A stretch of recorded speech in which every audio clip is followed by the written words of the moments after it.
Hi guys, welcome to the home office again. Today's talk is on energy balance, and getting this correct going forward in the coming weeks and months is going to be pretty important to us maintaining a healthy body weight. So what do we mean by energy? Well, what we're referring to really is just calories. Calories in the form of food and drink, anything that passes your lips basically, and energy out in the form of physical activity or formal exercise, and also what you burn up every day just by being alive. So it takes quite a bit of energy to maintain brain function, for your breathing to be maintained, and also to maintain your digestive processes. And also energy out, we refer to waste products as well, because we're not totally efficient, some does pass through. There's a nice thought. Anyway, in general, a larger person will tend to burn up more energy during the day, burn up more calories, uh, generally because they're bigger and because they have more muscle tissue, but that's not always the case. It's not just about how much muscle tissue you have, it's what you do with it. Critical at this time.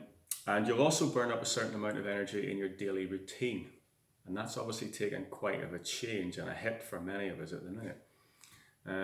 So your daily routine will be getting up in the morning, getting dressed, getting showered, preparing breakfast, going to work, what you do at work, looking after the kids, housework, all that sort of stuff. You will burn up a certain amount of energy by doing all those processes. And obviously those that have more active lifestyles tend to burn more calories.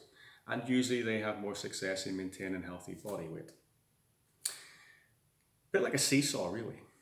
So if we have more energy going in than we have going out, we tend to gain weight. If we get to the point where the same amount of energy is going in that is going out, weight maintenance, we stay roughly the same.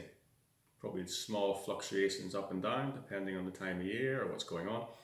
And if we have more energy going out than we have going in, then we will lose weight. And if that's what you're after, then that's the scenario we're trying to aim for. Just to bear in mind, small differences can make quite a large impact over time. So if you were to just have two of these more than what your body could burn up every day, okay? So you have two biscuits beyond what you can burn up every day. In 6 months, your body weight will have increased by this much. So that's one full bag of flour and one that brings us up to about 2.3 kilos, which is about 5 pounds. Okay, so you can imagine that sitting on your body, and obviously over the course of a year, then that doubles as well. So that's quite an impact, even with a small increase in calorific intake compared to what we can burn up. So how are we going to try and get this weight off? Because it's not easy. It's difficult to burn fat. So instead of trying to do it just through diet or just through exercise, my advice would be to try and hit it from both angles, and also from a lifestyle point of view. Sleep improvement is really important, and we've already done a talk on that. But in terms of getting the weight off and burning up calories, let's see if we could take, say, 250 calories from our food and take 250 calories from an increase in activity levels. So we're going to try and eat 250 calories less and burn 250 calories more. Why would you do that, I ask? Well, this is just this works out quite well in terms of getting 1 pound of fat off. Because if we can do that every day, we have a net reduction of 500 calories. Times 7 is 3,500 calories. And it just happens to be that 3,500 calories is the equivalent of 1 pound of fat. And if we could get 1 pound of fat off every week during this process, for those who do want to lose weight, then that would be an outstanding result. So 3,500 calories, that is not easy to take out of your diet alone. That is not easy to burn up alone in terms of exercise. So if we hit it from both angles, that would be great.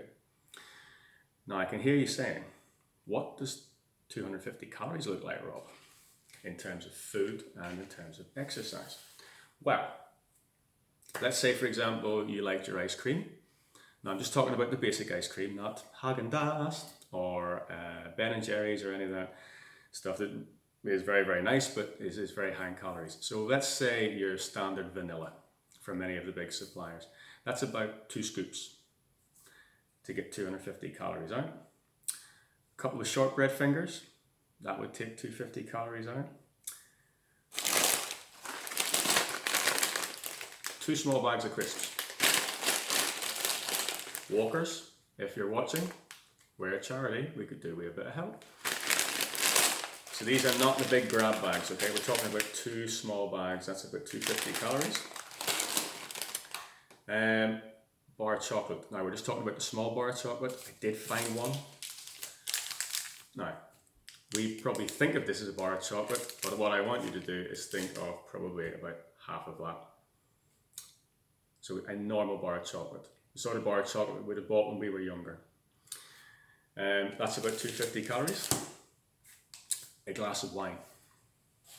Now, a 175ml glass of wine, okay? That's going to be about 250 calories. So if you're used to having that every night when you come in, you're in at the minute, aren't you? So if you're used to pouring yourself at least one of those every night, that would be an easy win. That would be a way of getting 250 calories out of your diet. Pretty easy. I should mention, so that's probably a normal glass. My colleague Katie, that's her glass. Got to work hard. So, a pint of lager, a pint of beer, a pint of cider, about 250 calories depending on the strength. A couple of cans of Coke would be about 250 calories. A 50-gram bag of nuts, about 250 calories.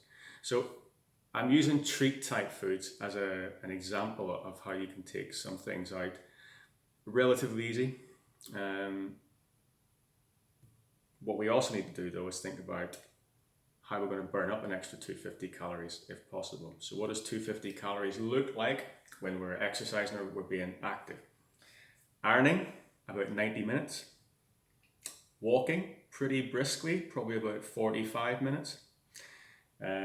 Skipping, not many of us would be skipping, but if you were, about 20 minutes because it's quite a high intensity exercise. If you've got bad knees or bad hips, please don't skip. Decorating, probably about 60 minutes depending on what you're doing. If you're working quite hard with sanding walls or painting a ceiling, probably about an hour. Aerobics, probably about half an hour. Move Well class. The Move Well class, it's on this website, about half an hour. We'll get you your 250 calories. So we have warm up, we have resistance, and we have a stretch component on there. And if you follow that through, you'll probably get your 250 calories. Easy win. Exercise bike at home, probably about half an hour again. If you're swimming in the sea, like a few of our clients are doing, front crawl, probably about 20 minutes. Otherwise, again, probably about half an hour. If you can stay in the sea for half an hour. And yoga, Pilates, Tai Chi, that sort of class, we're probably looking at about 45 minutes to an hour of that type of activity. Really good stuff, good for flexibility and core strength, but probably a little bit longer because we're not moving around as much and not burning up as many calories. So, there we go. I hope that was helpful. Another little note, please stay well hydrated if you possibly can. It will help going forward. We tend to forget sometimes to drink water. A lot of us will be having tea at the minute and probably a few biscuits, but if we can try and keep the water going in, that would be great. And also, I know I've done this before, if you're out and about, going to the shops, anything like that, when you come back in, please keep the hands clean, keep yourself safe, keep your distance from other folks, and let's get through this, guys. Okay, take it easy.